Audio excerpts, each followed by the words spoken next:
L'émission Tête à Tête est enregistrée au Faubourg de l'Île de Pincourt en collaboration avec le groupe Quint.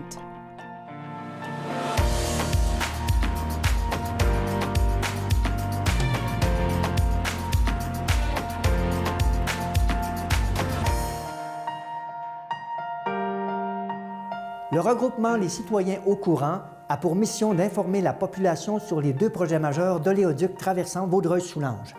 Aujourd'hui, je reçois la porte-parole Catherine Massam pour nous parler du projet de loi 106. Bonjour Catherine Massam. Bonjour. Avant de débuter sur le projet de loi 106, j'aimerais ça que vous puissiez nous entretenir un petit peu du bilan du projet Énergie Est. Où est-ce qu'on est rendu avec ça aujourd'hui, là? Alors, vous savez que Énergie Est, ça va être le plus gros pipeline en Amérique du Nord. C'est un pipeline qui va transporter du pétrole lourd de l'Alberta via le Québec jusqu'au Nouveau-Brunswick pour exportation. Par bateau?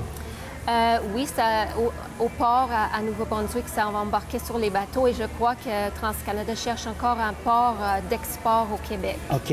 À Cacouna, ça n'a pas fonctionné, mais je crois qu'ils sont toujours à la recherche.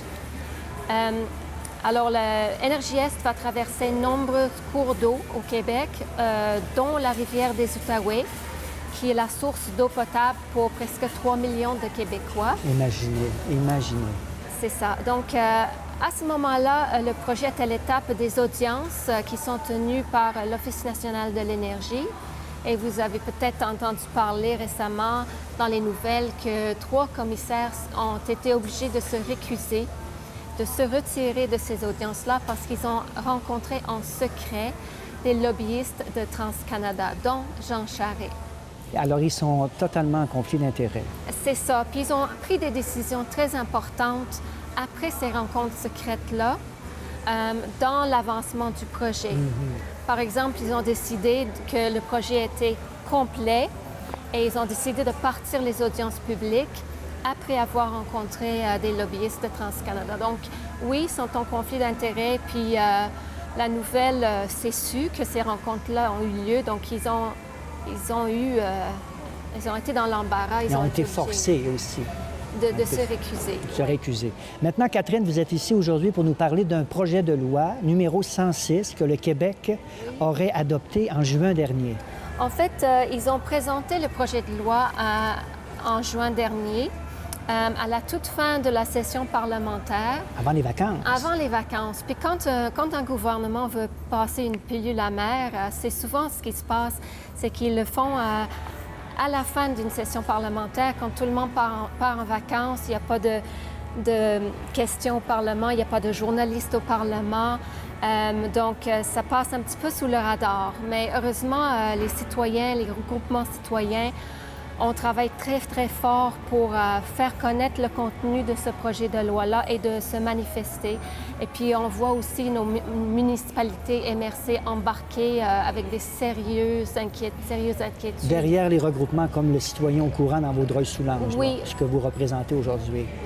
Oui, par exemple, notre MRC de Vaudreuil-Soulanges a pris connaissance de la loi, du projet de loi, et en nous a émis une résolution demandant la suspension du projet de loi. Ah oui? Oui. Totalement. Ah oui, oui. Oui. Ils ont voté une résolution en ce sens-là. Oui, c'est ça. Puis ils ne sont pas les seuls. Donc, il y a quand même beaucoup d'opposition à beaucoup de niveaux contre le projet de loi. Ne serait-ce que de la façon de le faire aussi, là, la stratégie que le gouvernement en place a mis. C'est ça. C'est énormément... c'est très empressé de faire ça en plein milieu d'été quand les conseils ne se rencontrent pas. Ils n'ont pas le temps d'étudier le contenu de la loi ni d'émettre leurs opinions. Le gouvernement a tenu une commission parlementaire sur le projet de loi au mois d'août où 27 sur 30 des invités étaient des groupes qui s'étaient déclarés très favorables à la loi. Donc, au début, il n'y avait aucune représentation citoyenne à la commission parlementaire. Il y a eu énormément de pression mise sur le gouvernement, puis ils ont fini par inviter des représentants citoyennes qui ont eu 10 minutes de parole à la commission. Donc, c'est un peu David contre Goliath, là. Oui, on sent que le gouvernement veut passer cette loi rapidement. Bon, parlez-moi de la loi 106, le projet de loi. Ça consiste à quoi?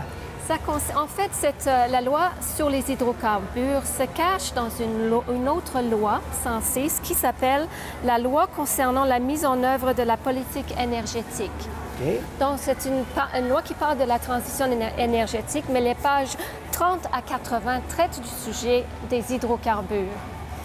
Donc, c'est une loi qui vise à encadrer l'exploration et l'exploitation des hydrocarbures au Québec. Et on s'entend quand on dit hydrocarbures au Québec, ce ne sont pas des hydrocarbures conventionnels, on parle de gaz et pétrole de schiste. Le moratoire sur les gaz de schiste a pris fin il y a quelques années et depuis on voit l'exploration de ces projets au Québec un petit peu fait un peu n'importe comment. Donc le gouvernement dit encadrons ça, il faut le faire. Sauf que le projet de loi ne fait pas vraiment un encadrement comme on aimerait le voir. Équitable. En fait, équitable, ça entre donne le citoyen et le promoteur? Ou... C'est ça donne le tapis rouge aux exploitants pétroliers, gaziers. Comme par exemple? Comme par exemple. Vous savez que dans la loi sur les mines, le sous-sol québécois appartient au Québec. Au gouvernement. Au gouvernement, sauf que le gouvernement a octroyé des permis, c'est tenu sous des baux par des compagnies pétrolières gazières déjà. Ça a été offert aux compagnies pétrolières gazières à peu près 10 cents le hectare. Donc notre sous-sol appartient à des intérêts, par bail à des intérêts déjà pétroliers gaziers. Donc, oui, notre terrain nous appartient, notre maison, mais ce qui se passe en dessous, comme la loi sur les mines, ça appartient à des compagnies. Donc, la loi 106 sur les hydrocarbures, ce que ça permet à ces compagnies-là, c'est d'entrer chez les gens, sur des terrains privés municipaux.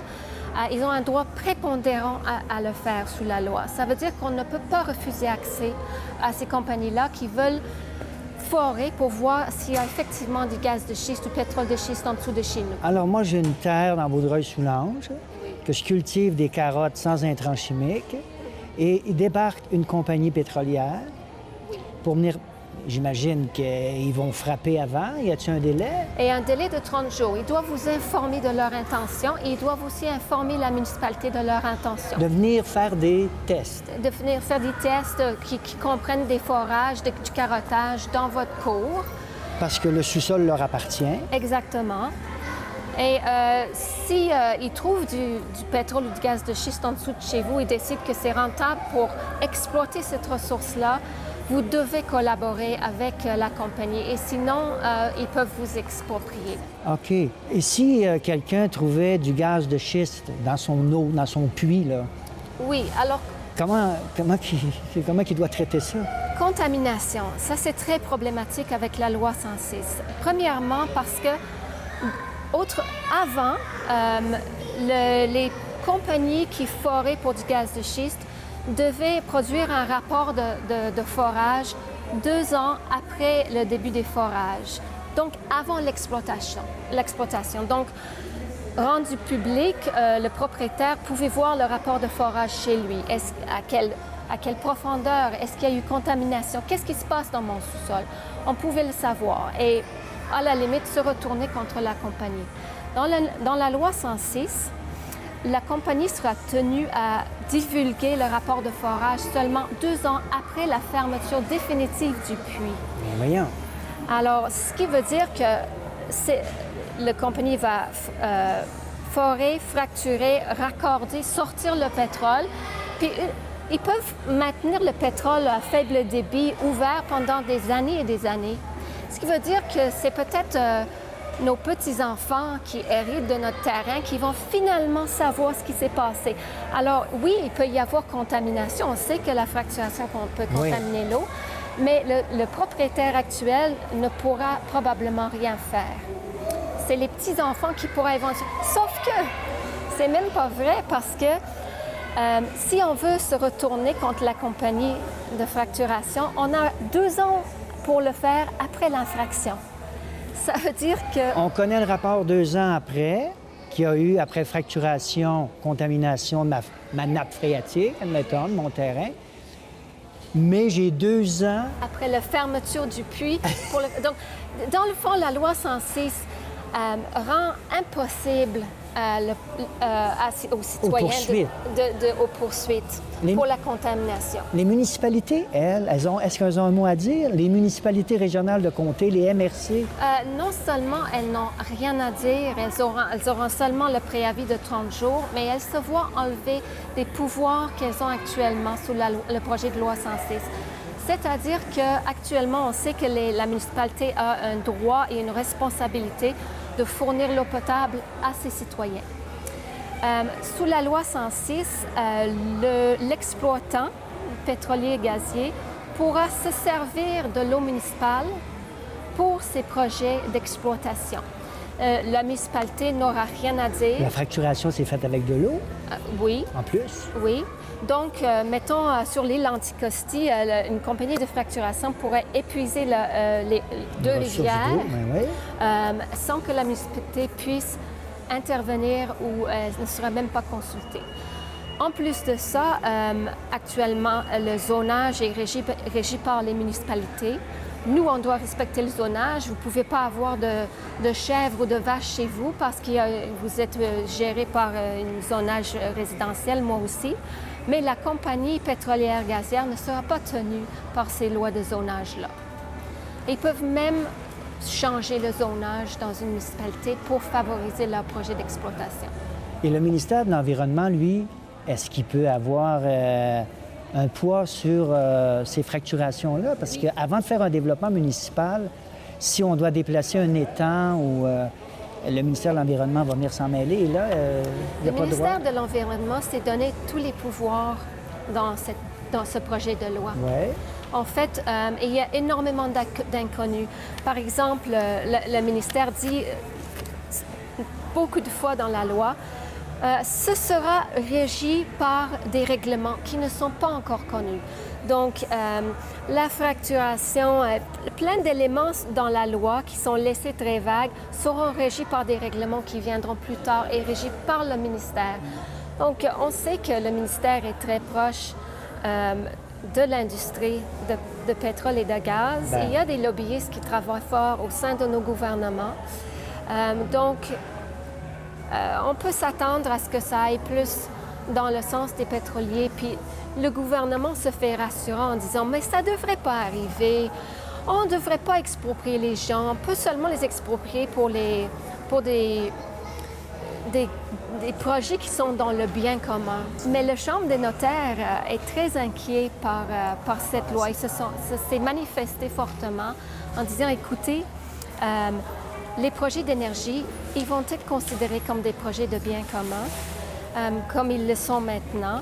Ça ne va pas empêcher l'expropriation. Et en plus de ça, les notaires et les agents immobiliers vont être tenus à divulguer aux nouveaux propriétaires la présence d'un ancien puits, la présence d'un puits, la présence d'un bail. Peut-être une terre anciennement contaminée. Oui. Ils sont tenus par la loi de le faire, ça. Sinon, c'est un vice caché. Oui, puis là, ils vont être tenus, je crois, de dire qu'il y a un bail sur votre terrain et votre sous-sol appartient à... Ben, amphithéotique, oui, effectivement. Donc, les maisons telles qu'on nos maisons maintenant, même avec cette nouvelle-là, pourraient perdre de la valeur parce que la Chambre de notaire dit qu'on va devoir dire à qui appartient votre sous-sol, puis un projet de développement proche, puis... Pour telle compagnie gazière. Oui. Dis-moi, est-ce qu'il y a des mesures de surveillance qui ont été mises en place? Bon, là, il y a des grands projets comme ça, Énergie-S et tout ça. Dans la loi 106, est-ce qu'il y a un règlement, il y a un amendement qui dit qu'il devrait avoir des moyens de surveillance accrus? D'après ce que je comprends, le ministère n'a prévu aucun montant d'argent pour faire une surveillance sur place de ces projets-là. Ça sera plutôt de l'autosurveillance. Alors, les compagnies auront un formulaire à remplir sur leur projet, chaque processus de leur projet qui sera soumis, envoyé à la Régie de l'énergie. Et ce qu'on demande dans le projet de les lois, c'est que les compagnies agissent selon les meilleures pratiques. Mais ce sont les meilleures pratiques établies par l'industrie. Donc des compagnies albertaines, texans qui vont en fait gérer le comportement des compagnies. À quelle distance d'une nappe phréatique que la compagnie peut forer. Pour le moment de les règlements, la compagnie doit respecter 400 mètres en dessous d'une nappe phréatique. Mais ailleurs dans le monde, c'est 2000 et 3000 mètres. Oh là là. Et on sait très bien que la fracturation peut monter 550 mètres au-dessus de la fracturation. Donc, il y a des risques. Oh, c'est clair. De grands risques. C'est clair. Et même, j'ai entendu dire qu'en Gaspésie, dans les eaux, proches des puits fracturés, qu'il y aurait des substances inconnues. Il y a aussi le problème d'eau usée. Chaque puits produit peut-être 20 millions de litres d'eau contaminée. On ne sait pas quoi faire. Pour le moment, dans la loi, on croit... On les rejette dans l'environnement, ces eaux usées-là? On croit qu'ils vont pouvoir utiliser des anciennes puits qui ont été abandonnés par des compagnies. On va pouvoir les déposer là-dedans, ce qui est très risqué pour la contamination de l'eau. Dites-moi, Catherine, est-ce que le Québec a besoin de ce pétrole, de gaz, de schiste? Est-ce que notre autonomie, notre dépendance là, actuellement là, à ces énergies fossiles, est-ce que le Québec a besoin de ces nouvelles... En ce moment, le pétrole, c'est la deuxième source d'énergie au Québec. La première, c'est l'hydroélectricité. L'hydroélectricité. Si on transite vers d'autres sources d'énergie, oui, on aura quand même besoin de pétrole, mais peut-être 15 de ce qu'on utilise maintenant. Ouais. Donc, c'est pas parce qu'on commence à exploiter du gaz de schiste ici que le Québec sera autonome en pétrole, ni qu'on va diminuer notre dépendance. Je crois que les projets de gaz de schiste au Québec sont voués à l'exportation et que le Québec n'a pas besoin de ce pétrole-là. Un citoyen qui aimerait, qui est inquiet, qui veut poser des questions, où est-ce qu'il doit appeler, frapper? Est-ce qu'il peut appeler à sa municipalité, à son député? Qu'est-ce qu'il doit faire? Bien, tout d'abord, il faut qu'il prenne le temps de s'informer. Moi, je ne suis pas une experte, mais je peux vous donner des références. Il y a une conférence excellente disponible sur le web d'un juriste qui s'appelle Richard Langelier. Okay. Vous pouvez écouter sa conférence.